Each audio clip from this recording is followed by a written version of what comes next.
کام record کرنا چاہتا ہوں. اگر اس ملعون اور اس خبیث نمرود کی اولاد تک میری یہ بات پہنچ سکتی ہے تو پہنچا دی جائے.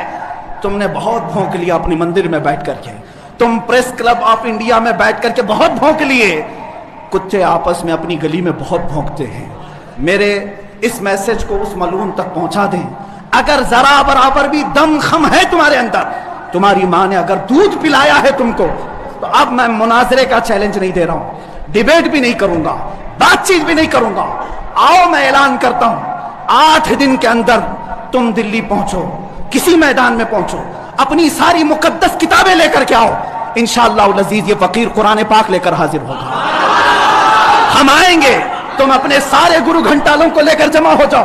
میں مناظرے کا چیلنج نہیں دے رہا ہوں, توجہ چاہتا ہوں. میں ڈیبیٹ کرنے کی بات ہی نہیں کر رہا ہوں. یہ نیوز اینکر جتنے دجالی میڈیا وہ بھی سن لیں, اپنے ڈیسک پر بیٹھ کر کے ٹٹو لوگوں کو لڑاتے رہتے ہیں وہ بھی سن لیں. قرآن, اسلام, رسول کی ذات پر حملے کرانے کے لیے زرخرید لوگوں کو بٹھاتے ہیں, وہ بھی سارے نیوز اینکر, یہ پنڈت سب جمع ہو جائے میدان میں. یہ فقیر قادری حاضر ہوگا.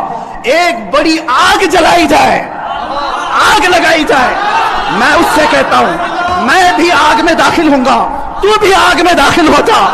جو سلامت رہے گا اس کا دین حق پہچانا جائے گا.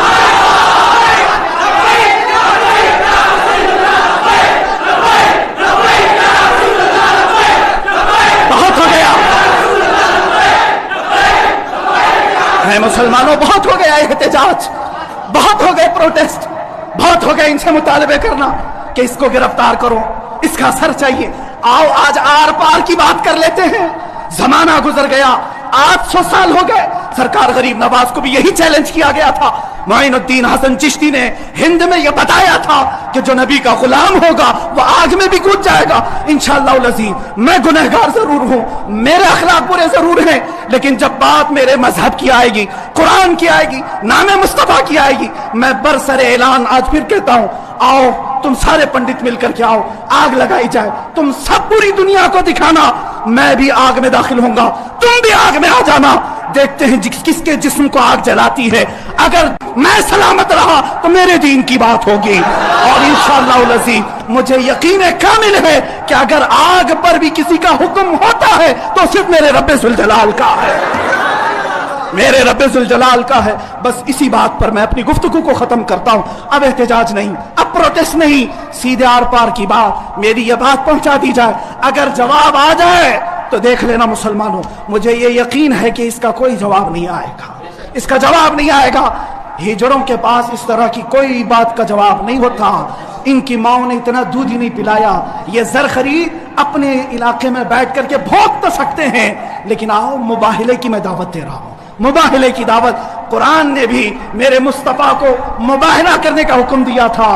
جب عیسائیوں نے بہت باتیں کی تو رب تعالیٰ نے فرمایا, اے رسول فقل تعالوا ندعو ابناءنا وابناءکم ونساءنا ونساءکم وانفسنا وانفسکم ثم نبتہل فنجعل لعنت اللہ علی الکاذبین. اے رسول ان کو بلا لیں, آپ اپنے بیٹے بیٹیوں کو لے کر کے آئیں, اپنی عورتوں کو لے کر کے آئیں, اور خود جائیں اور ان سے بھی کہیں کہ تم بھی اپنے بیٹے بیٹیاں لے آؤ, اپنی عورتیں لے آؤ.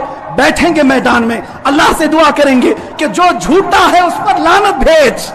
اتنا ہی میرے آقا کو حکم آیا تھا. حضور گئے نجران کے عیسائیوں کے پاس, چلو بلاؤ, مباہلہ کرتے. ایک مناظرہ ہوتا ہے جو ڈیبیٹ کیا جاتا ہے, مباہلے میں ڈیبیٹ نہیں, سیدھے میدان میں, عمل کے میدان میں بات نہیں کی جاتی. حضور آئے کس کو لے کر, سیدہ کائنات فاطمہ الزہرا, حسن مجتبیٰ کو, حسین اعظم کو, مولا علی کرم اللہ وجہہ کریم کو. 5 لوگ آئے تھے. نجران کے عیسائیوں نے پہلے تو مان لیا تھا چیلنج. جب یہ نورانی چہرے دیکھے تو عیسائیوں کے ایک بوڑھے پادری نے کہا, اے نادانو کس کو تم نے مباہلے کے لیے بلا لیا؟ اگر اس رسول نے ہاتھ اٹھا دیا تو قیامت تک تمہاری نسلیں باقی نہیں رہیں گی. اور مجھے میرے مصطفیٰ کے اس مباہلے کی برکت سے یقین ہے, لیکن میرے مصطفیٰ کی نسبت میرے ساتھ موجود ہے, میرے پیر و مرشد کی نسبت میرے لیے کافی ہے. انشاءاللہ العزیز مباہلے کے لیے فقیر حاضر ہوگا. جواب آ جائے, اے سنی مسلمانوں انتظار کرو, اب لڑائی آر پار کی ہو جاتی, دیکھا جائے گا کس کا دین حق ہے, کس کی کتاب حق ہے, کس کا رسول حق ہے. اسی بات پر خاتمہ ہوگا. وآخر دعوانا الحمدللہ رب العالمین.